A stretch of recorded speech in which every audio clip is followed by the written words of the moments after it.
Hi, good morning. Now we will discuss about the limits of entrepreneurial behavior and cognitive approach. I found out that this topic is a full research topic about the cognitive perspective and entrepreneurship, an agenda for future research, but it is ended by defining the conceptual foundations of a cognitive research in entrepreneurship that I will discuss with you all later.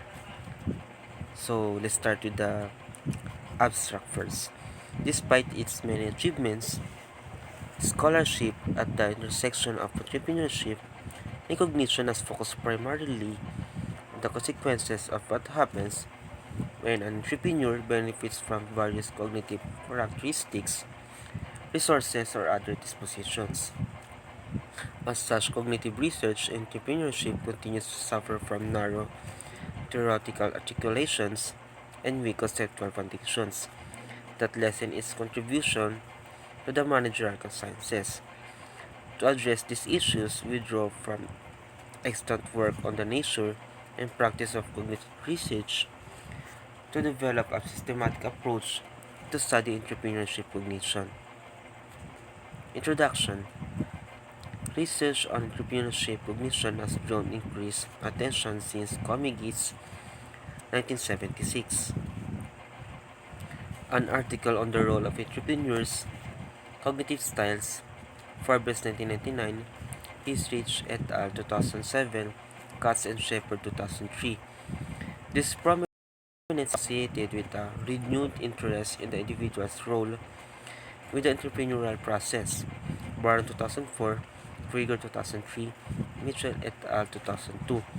Yet, scholars have also leveraged the cognitive perspective to cast light on a broad range of entrepreneurship phenomena articulated at several levels of analysis, from studying the consequences of entrepreneurs' thoughts, interpretations, and reasoning abilities.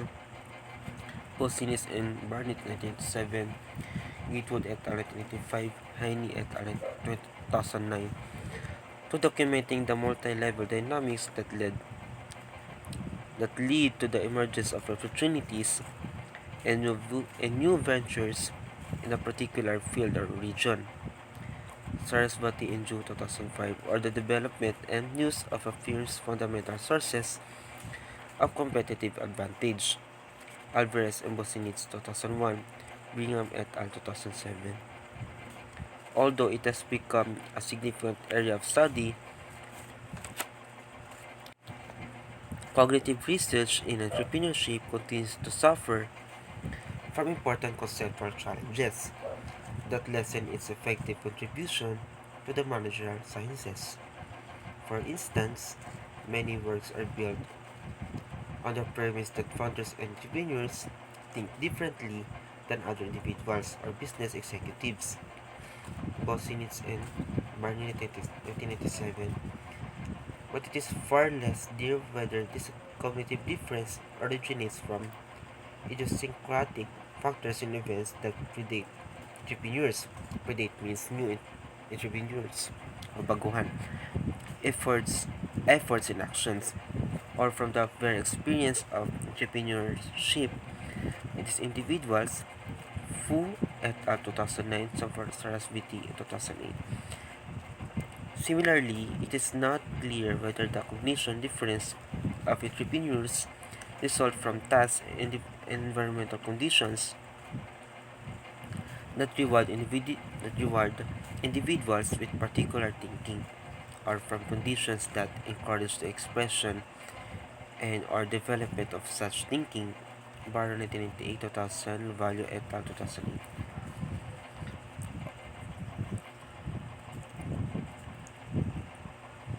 As a result, critics have questioned the extent to which cognition offers something truly unique and relevant for entrepreneurship research over and above what is offered by other perspectives. For instance, some have suggested that cognitive research rests on assumptions and methods that are ill-equipped to capture the complex multi-level dynamics of entrepreneurship. Brislin 2008 versus Gartner 2007. Others have noted that in real-life situations, the effects of cognitive phenomena could often be dominated by organizational or socioeconomic dynamics. McNamara and Bromley 1997. To help address these concerns and augment the contribution of entrepreneurship cognition research, we develop a conceptual agenda for the systematic study of entrepreneurship cognition. So the researchers are come up with a study of to develop a conceptual agenda for the systematic study for the entrepreneurship.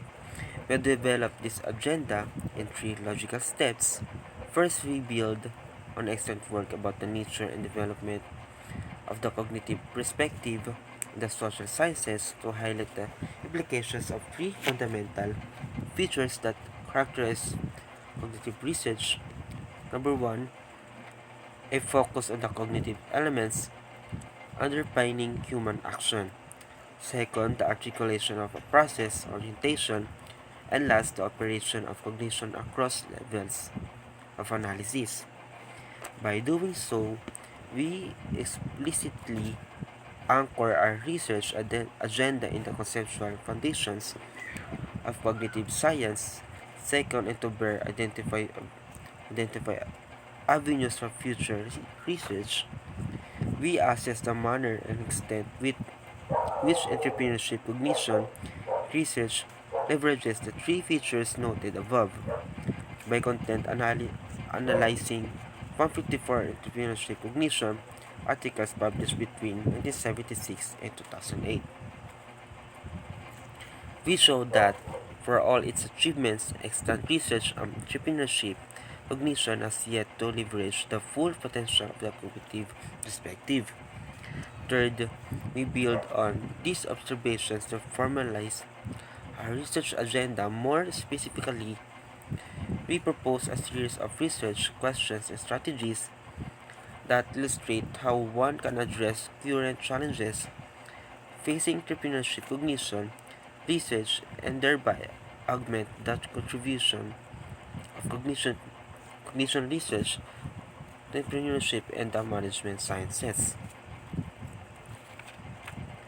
The conceptual foundations of cognitive research in entrepreneurship.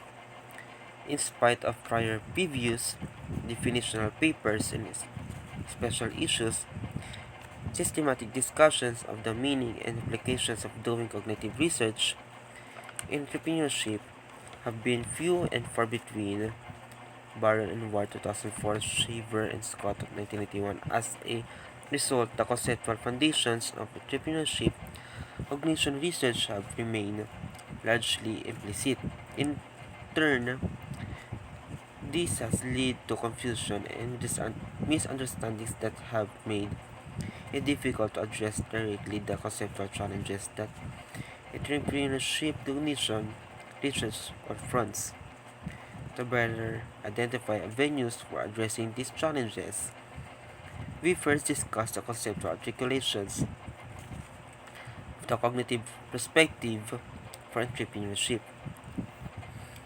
Drawing from extant literature on the foundations of cognitive research in the social sciences in general, Bishop 2005, Gardner 1985, Gibbs 2006, and in social psychology, Fix and Taylor 1991, Smith 2000, and the management sciences in particular, Hankinson and Haley 2008, Huff 1997, Land and Shapira 2001, Walsh 1995. We identified three key features that, taken together systematically,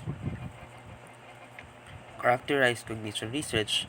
Number one is mentalism, a focus on studying the mental representations of the self, of others, of events and contexts, and of other mental states and constructs.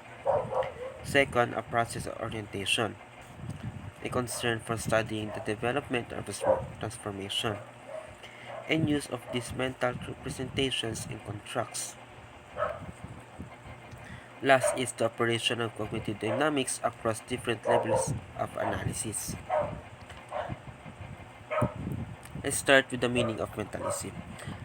A first key feature is mentalism. Fees and Taylor 1981, page 14, reflects the cognitive perspective assumption that to understand human activity, it is important to consider the mental representations of the self, of others, and of events and contexts, the so-called cognitive elements of human action. See also Garner at 85, page 6, 38 to 40. This emphasis on mental representations is notably expressed through the study of attributions, cognitive maps, knowledge, structures, perceptions, scripts, and schema. Yet, focus on the cognitive elements of human actions implies more than the adoption of a subjectivist epistemology.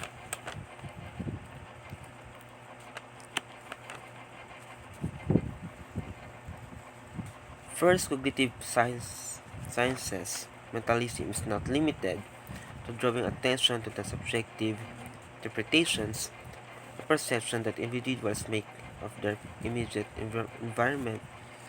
It also calls for attending to mental constructs and phenomena that proceed from human nature and the sum of one's idiosyncratic experiences. From knowledge and expertise to cognitive abilities and routines, intelligence, expertise, or one's desires and motivations. Marcella et al. 2008. In other words, the articulation of cognitive sciences, mentalism draws attention to two different sets of cognitive factors and dynamics that can influence human action. Those that proceed from the perception and interpretation of the circumstances when and where action is to take place, and those that proceed from the cognitive resources that people bring to these circumstances from their genetics, their knowledge and desires. Second, the cognitive perspective assumes that, just like knowledge and mental representations, concepts such as attitudes, motivations, and other mental states can be treated as hypothetical mental constructs postulated to exist in the mind even if one can only observe them. Through indirect effects, Sternberg and Ben Ziv 2000, Ducard 2005. This feature distinguishes cognitive sciences from behaviorism and relative perspectives, which assume that mental states are nothing more than intervening variables that cannot be observed independently. Fix and Taylor 1981, Smith 2000. For social psychology studying attitudes, for instance, this implies that instead of treating attitudes as abstract summaries of individuals' tendencies to view particular objects as positive or negative, one can treat attitudes as mental constructs that are subject to the same dynamics that affect other mental structures, such as representations held in memory or constructed from perception. Consequently, it becomes possible and relevant to investigate the development and storage of attitudes in the mind, as well as the manner with which cognitive dynamics affect the transformation of attitudes and their influence on judgment and behavior. Cialdini et al. 1981, Fix and Taylor 1981. This forms the basis for cognitive sciences. Second fundamental feature is process orientation. The articulation of a process orientation. From a broad conceptual standpoint, the articulation of cognitive sciences process orientation can be found in a particular concern for studying the dynamic intersections between environment, cognition, and action. So I compared from mentalism it more on self by compared to articulation of process of orientation it comes more on between environment, cognition, and action. In comparison to behaviorism, which conceives behavior as emerging from patterns of stimulus, response, and reinforcement, and is thus focused on the outcome of such patterns. The cognitive perspective stressed that behavior proceeds from complex interactions between the environment and the mind. Brunner, 1990, Fix and Taylor, 1991, Turner, 2001. As a result, cognitive research places a noted emphasis on how, when, and why these interactions between mind and environment play a role in the development, transformation, and use of mental representations and other cognitive tracks, and on how, when, and why these elements come to influence and be influenced by human action. This process orientation is perhaps most commonly associated with the formation process model. Broadbent at 58, Neisser 1967, Newell and Simon 1956, and the so-called computational perspective on human behavior, Anderson 1923, Land and Shapira 2001. According to this model, human behavior is influenced by information input, whether from the environment or from memory, but also by the mediating role of innate propensities and abilities of the mind, perpetual filters, intelligence, etc. In practice, this led scholars to investigate the rules and routines that guide reasoning and other mental processes for perception, interpretation, and memory to decision making, creativity, and learning. At the same time, this emphasis on computational rules and routines drew attention to the many factors and dynamics that may constrain human cognition, whether at the level of individuals, groups, organizations, or societies. Kahneman and Tversky, 1996, March and Simon, rather, not Simon, 1958. For instance, the sense making approach developed by Wick and others, Klein et al. 2006, Wick 1995, Wick et al. 2005, as emphasized the upstream or downstream process by which individuals and groups extract patterns of meaning from ambiguous sorry for the pronunciation environments, as well as how these processes participate in the very construction of the social reality where individuals and groups operate. Anderson and Nichols 2007, Oliver and Montgomery 2008, Rule 2005. For their part, Sarasvati 2001-2008 has drawn attention to the effectual strategies by which individual entrepreneurs address the radical uncertainty plaguing their endeavors, and how these efforts subsequently influence the emergence and renewal of economic artifacts, new supply demand transactions, markets, organizations. Others have developed the new idea that cognition is fundamentally situated in a physical body and our context. Reeves, 6, Kirchner, Edmondson, 1997, Lockoff and Johnson, 1999. In practice, this position has led some scholars to de-emphasize the role of memory process and the retrieval processing of knowledge information to emphasize Instead the complex interactions between agent and context. As these are done in C2, Elbas et al. 2005, Fuda and Al-Mascati to 1997-1999. Articulation of cognition across levels of analysis.